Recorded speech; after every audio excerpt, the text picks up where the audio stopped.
Welcome to Left, Right, Center. I'm CBS News political reporter Sean Boyd. We begin with why Democrats are spending $500,000 to help a Republican win his race. It's happening in Colorado's 3rd Congressional District, which covers western and southern Colorado. Democrat Adam Frisch and the Rocky Mountain Values Super PAC are running ads aimed at helping election denier Ron Hanks and hurting Republican Jeff Hurd in the GOP primary there. They see Hanks as easier to beat in the general election. So do Republicans, who are now running ads attacking Hanks for being a California liberal and accusing Democrats of, quote, pathetic primary meddling. Is hiding, ducking Republican debates. He won't say where he is on abortion, the Second Amendment, or building the wall. Hurd won't even say who he voted for in 2016, in 2020, or who he supports for president now. All we really do know about Jeff Hurd is he's financed by out-of-state corporate money. Lots of corporate money. Maybe that's why he's hiding. I'm Adam Frisch. I approve this message. Are liberals supporting Ron Hanks? They know they can count on him. Ron ran for Congress in California, touting his radical anti-gun agenda, even abandoned President Trump. No wonder liberals love him. Now, Ron's running in Colorado, and Democrat mega donors are propping up his campaign with huge funding to elect another liberal to Congress. Locked, loaded, liberal. Ron Hanks. A bullseye for liberals, a misfire for Colorado. Ron Hanks and Donald Trump say they're going to secure the southern border. We need to start rounding up people. Rounding up people? We have to stop the immigration. Stop the immigration? Stop it and tell them they can't come in anymore. Ron Hanks and Donald Trump are just too conservative.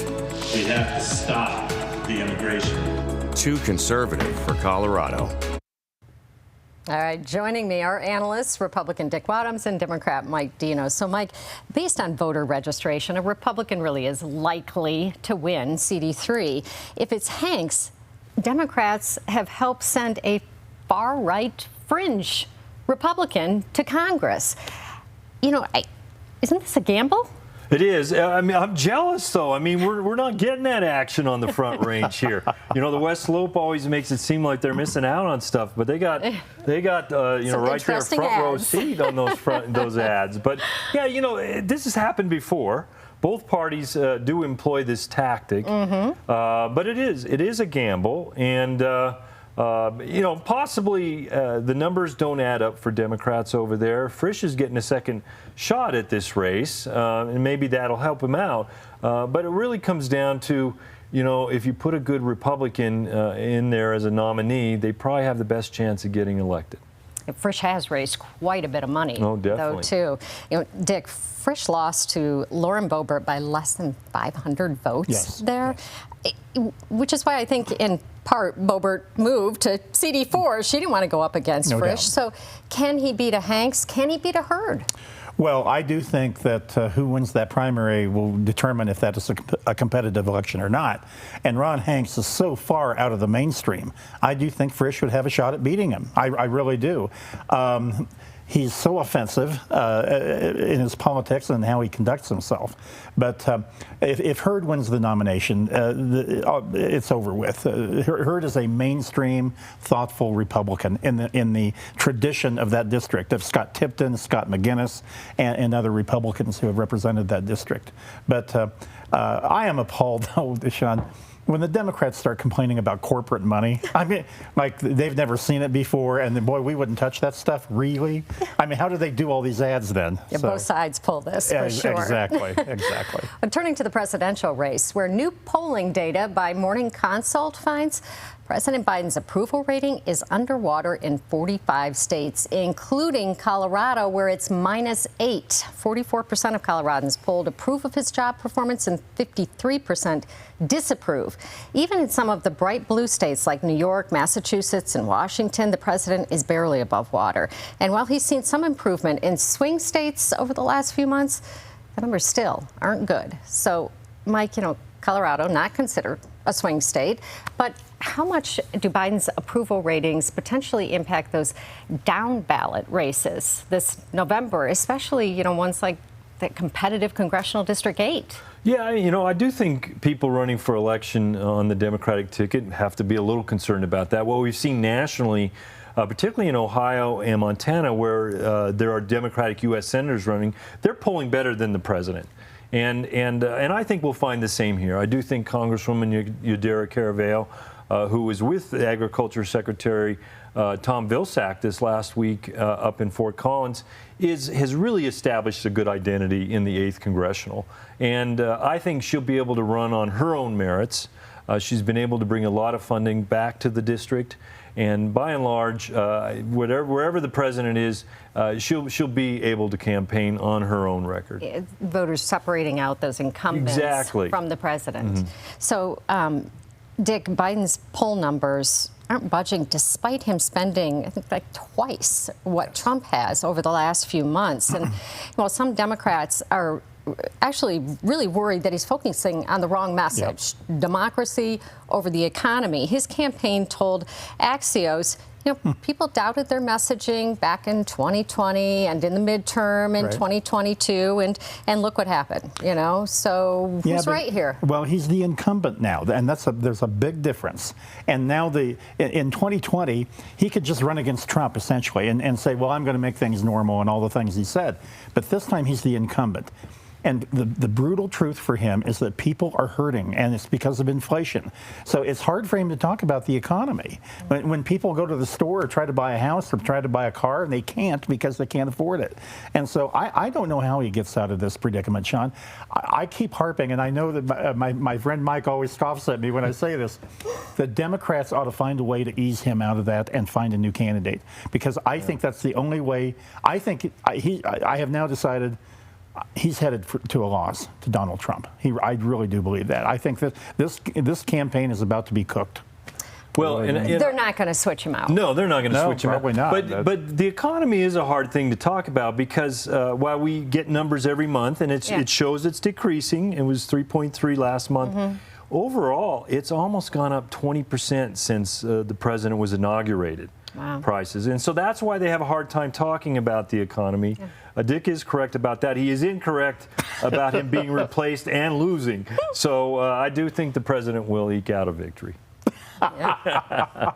He thinks so too. His campaign thinks so too. So they're sticking with their message.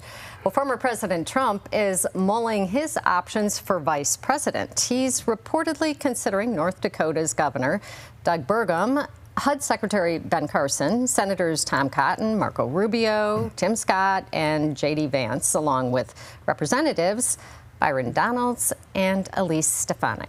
So, Dick, does it really matter who he chooses? Probably not. Another name that's not on the list now, for good reason, is Dog Killer Gnome. Right. But the governor of South Dakota. You know who I think actually is probably at the top of the list right now, and these things are very flexible. I think Governor Burgum of North Dakota. I think he's the least threatening to Trump. And he's very articulate. The Trump campaign has put him on the road in 10 different states in the last couple of months. They are auditioning him. They're trying to see, and he's gotten really good reviews, how he speaks, how he deals with Republicans, and how he deals with the media. And so I could see, and Burgum is no threat to Trump. The trouble with those other candidates, they're all younger.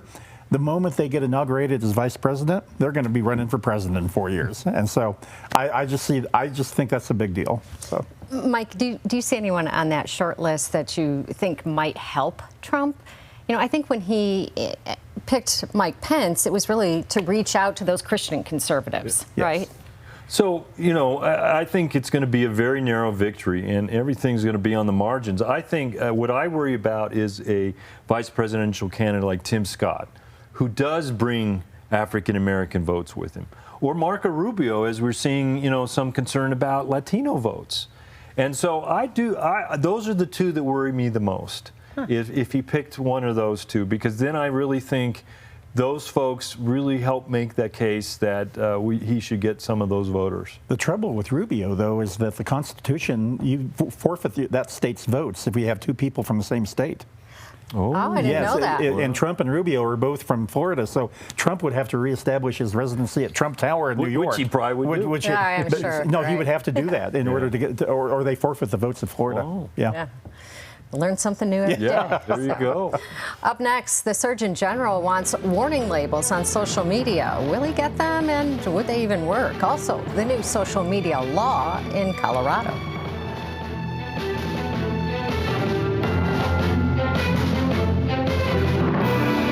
Welcome to Left, Right, Center. The Colorado Parks and Wildlife Commission has adopted a new public comment policy after the chair abruptly cut off a man during testimony about the reintroduction of wolves. Corey Gaines was commenting on the lack of transparency around the release in a civil manner, and the chair, he says, violated his free speech and the state open meetings law. Gaines' attorney, Suzanne Tahari, says when she told the Attorney General she would be filing a lawsuit, the AG agreed to change the public comment policy to make sure that what happened to Gaines didn't happen again and to provide training to commissioners. The chair also apologized to Gaines. So, Mike, we talked about this when it happened. Don't you think a lot of boards and commissions could really learn from this, too? Definitely. I mean, I grew up playing basketball, so no harm, no foul there. Ultimately, is the situation. They learn quickly. All public bodies are having a challenge with public comment. I mean, we've certainly seen with the fact that we had COVID and the pandemic and bringing in these hybrid meetings. We're getting a lot of people coming online that are disrupting meetings and such, and so there is trying to find a fine balance between free speech and letting people, get a chance to, say whatever they want to say. So I'm glad the state really turned it around quickly here. It was a good learning experience, and hopefully one they'll avoid, negatively down the line. Yeah, Gaines did ask the Attorney General's office also for a designated person to field complaints. He says he repeatedly tried, various phone numbers, groups to say, what did I do wrong? What rule did I break here? And he couldn't get any response from anybody. Right. The AG's office did not give him that as part of this agreement. But, it shouldn't take the threat of a lawsuit, I would think, to get somebody's attention. No, it should not. And I just think there's an arrogance right now in state government, Sean. It's a one-party state government. And I'm not saying this was a partisan act, but I do think there's an arrogance an ideological arrogance. You can't question us and the wolf reintroduction, because I'm starting to sense that throughout state government, that you cannot question the ideological bent of the people who run our government now, and I think this is part of it. And if that guy didn't know that he shouldn't have done that, the chairman, why was he chairman to begin with? I think this is pretty basic. Yeah. So I don't understand. I think it was a bit of a knee-jerk at the time, and he did apologize in the end. So. Yes. And no wolves were harmed. Yeah, well, I want to make sure that's clear, right? Well, the Surgeon General of the United States is so concerned about the threat social media poses to young people, he's called on Congress to mandate warning labels like those on tobacco products, noting a study found teens who spend more than 3 hours a day on social media have double the risk of anxiety and depression. Colorado isn't waiting for federal action. The state legislature passed a first-of-its-kind bill by Representative Judy Amabile that's aimed at reducing social media use by interrupting the addictive nature of it. The bill, now law, requires pop-up warnings that increase in frequency after kids are on social media for more than an hour or after 10 p.m. at night. So, Mike, efforts to regulate social media in Congress have repeatedly stalled. Will this call by the Surgeon General result in any action, do you think, any sort of different response from Congress? Well, I'd like to think a warning label might, go a little bit. Parents need whatever help they can get here. And I'm glad to see, you mentioned our state legislation. And in a lot of instances where Washington isn't getting stuff done, the states are doing it. And I think that's where we're going to see the action. Yeah. You don't think Congress, this is going to make a difference with Congress, that they will actually act on this, bring a bill to have warning labels on social media? I think there are some pieces of legislation that already are out there about this. I mean, the most definitive thing we saw Congress do is want to ban TikTok. Some of that is geopolitical, but it's also how, it also has an element about how it is leaking into, the subculture of our youth and harming them. Yeah, tech industry has such a powerful lobby, though. You know, so Dick, another social media bill in Colorado that would have required age verification, among other things, ended up dying despite wide bipartisan support, and the governor was opposed to this one. You know, I know he's a tech entrepreneur, but youth mental health is such a big issue here. Are you surprised that a bill like that would die? No, because of the lobbying power of that tech industry you just mentioned, and I think it's unfortunate. Boy, I'll tell you what, I'm glad that when my two kids were growing up, we didn't have all this. I mean, honestly, I think about parents today and what they're dealing with, and it's really sad. And it's real. But there is a balance to be found in this issue, and I don't. It's going to take a while. I agree with Mike. I think that you're going to have states doing their own thing and trying to find an answer. So. Warning labels. You think they'd make a difference? Well, you know, they did work with cigarettes. I was just going to say, I think they did help with cigarettes, and at the time, I thought that was really stupid to put them on. But I think over time, I think we've certainly seen it helped, and I think that would be a good thing. Yeah. So we'll see. Well, thanks for watching Left, Right, Center. We'll see you next week.